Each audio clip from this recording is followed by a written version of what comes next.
ازيكم؟ كويسين؟ النهاردة احنا هندرس أفعال مهمة جدا. Today we will study very important verbs. يلا نشوف. واحد، to use يستخدم. أنا بستخدم الكمبيوتر كل يوم. I use the computer every day. بعد كده to need يحتاج. أنا عطشان دلوقتي، أنا أحتاج أشرب مية. I am thirsty now, I need to drink water. بعد كده to focus يركز. سارة مش تركز في الفصل علشان هي تعبانة. سارة can't concentrate on the class because she is tired. بعد كده to run يجري. الشرطة تجري ورا الحرامي.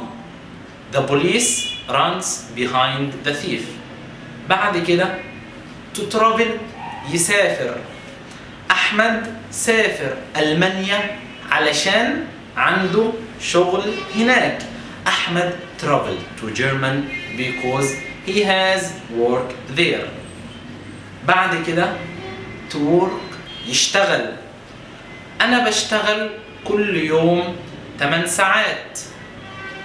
I work every day 8 hours. بعد كده to do or to make يعمل.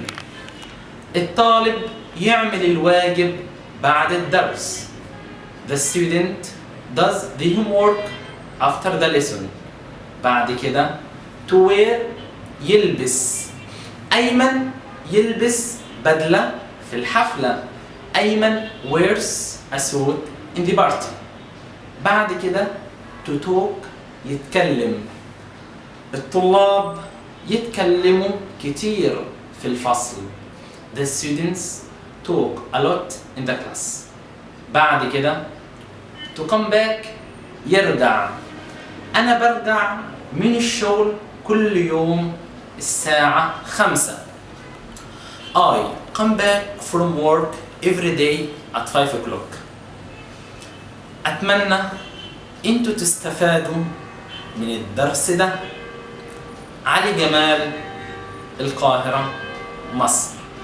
مع السلامة.